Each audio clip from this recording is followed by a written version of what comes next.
failed to respect his father. So if Avram was 75, 60 years, however. Yeah. So we have to see the other ages. So yeah. No, it's in the remarks. It's in the remarks. B'Charan, in Haran, at the end of his life, at number 9, although the previous harassments did not extend on Haran, Terach ended his life there without the presence of his children to participate in arranging his burial. What do you mean on Haran? Haran is the name of the place.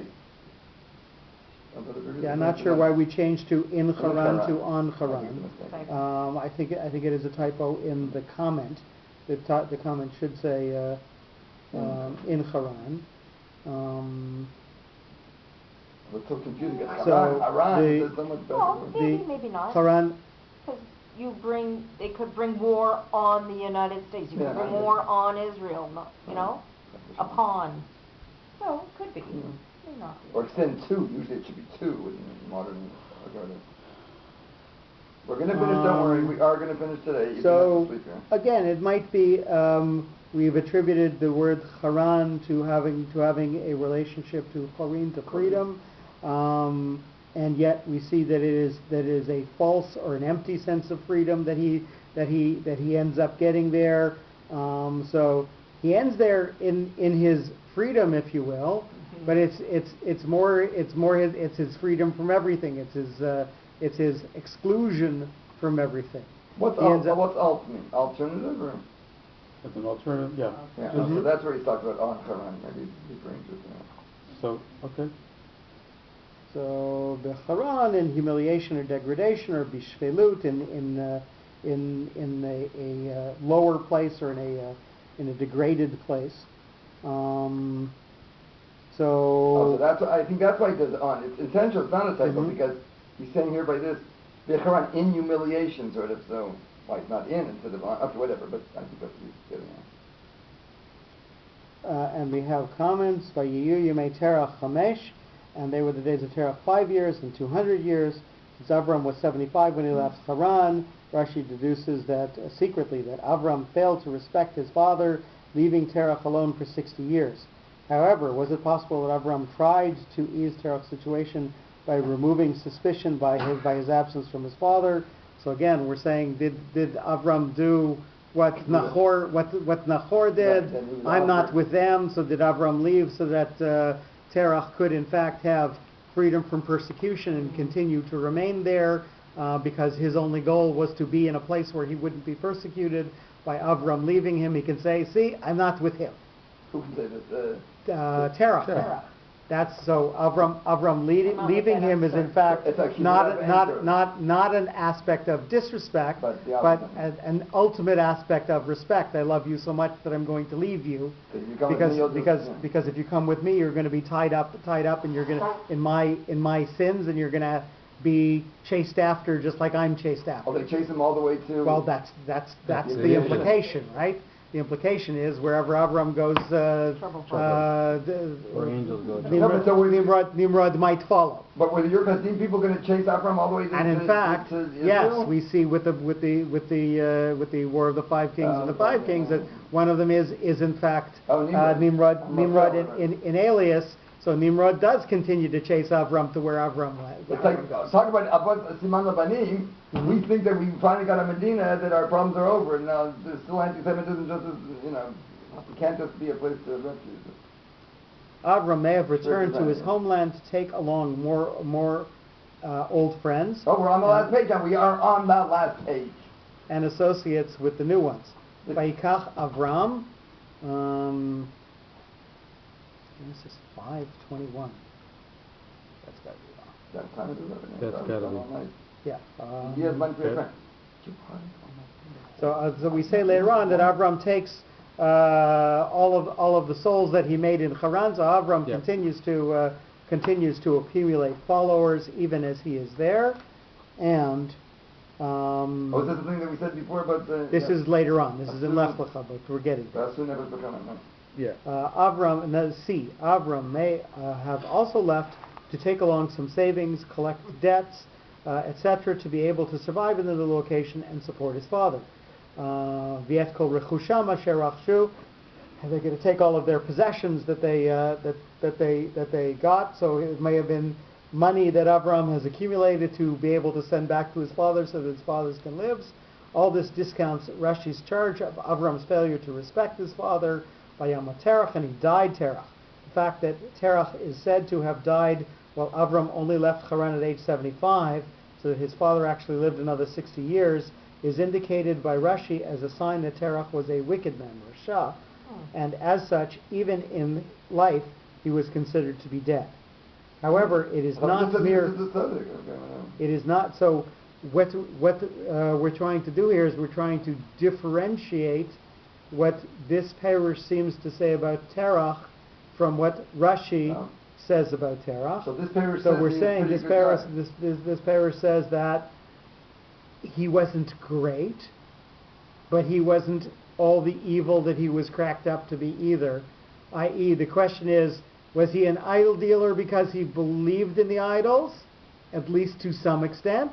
Or was he an idol dealer who didn't believe in it and got sort of, caught up and embroiled in intrigue and had to leave and was sort of a tragic character who looked out a little bit for his family but didn't have anything higher other than trying to fit in, which he tragically never manages to do. So that's debatable, and we see that the notes perhaps point to something different from what Rashi says.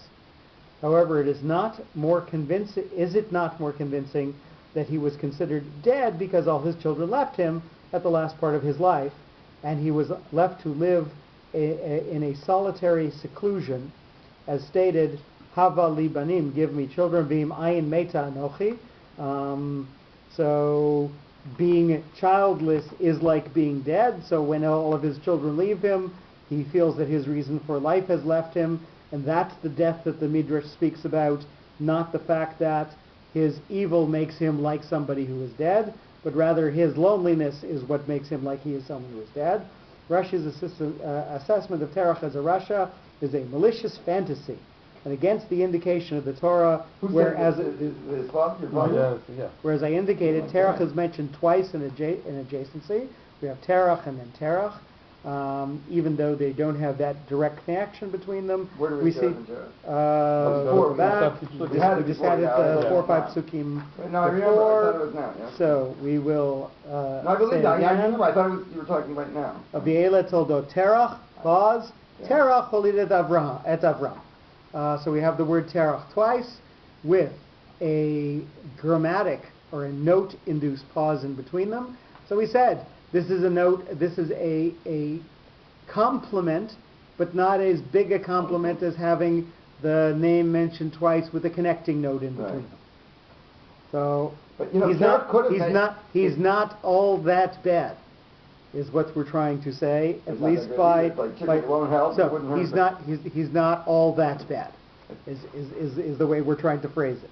But I'm saying he did that. That 60 years he could. Now that Abraham, if the whole thing was that he guilt by association with Abraham, he could have moved back to Urkazim to be with Nachor at least, and his own father Nachor. You know what I mean? He could have backed that. If Abraham was all here we're trying to prove a thesis. The thesis is that Terach is not so bad. He manages to rescue his children. His being like dead that the Midrash says for the last 60 years of his life is because he is living without his children.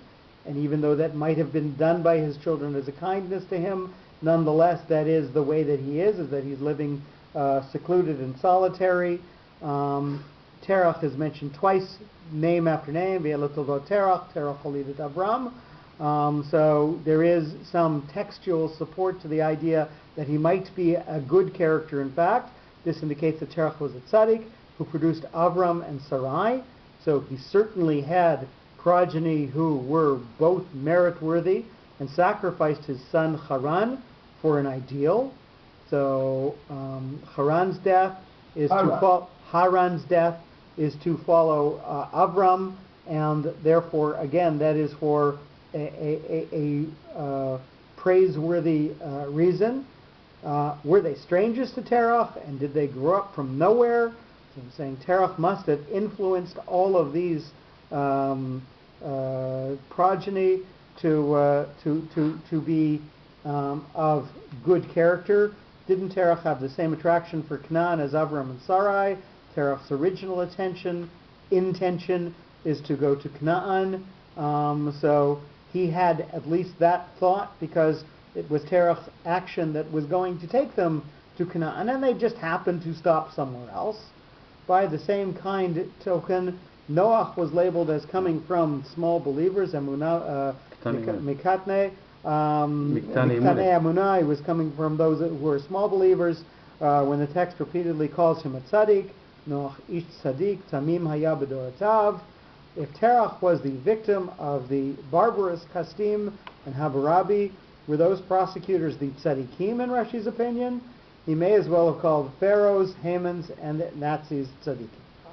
So his father really likes Terach so much. Did he stick up for you so much? He's very gentle in his approach.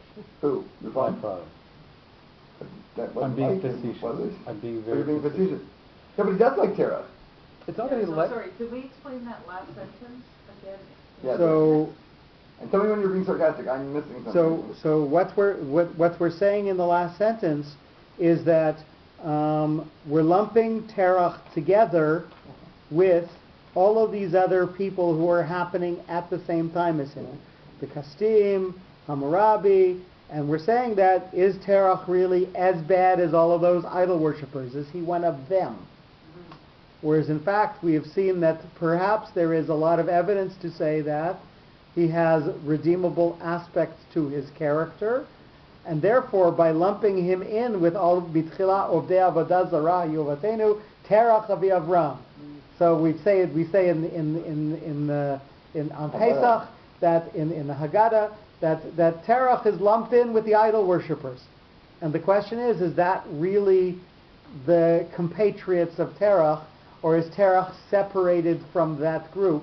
And by calling Terach a bad guy like them, why do we really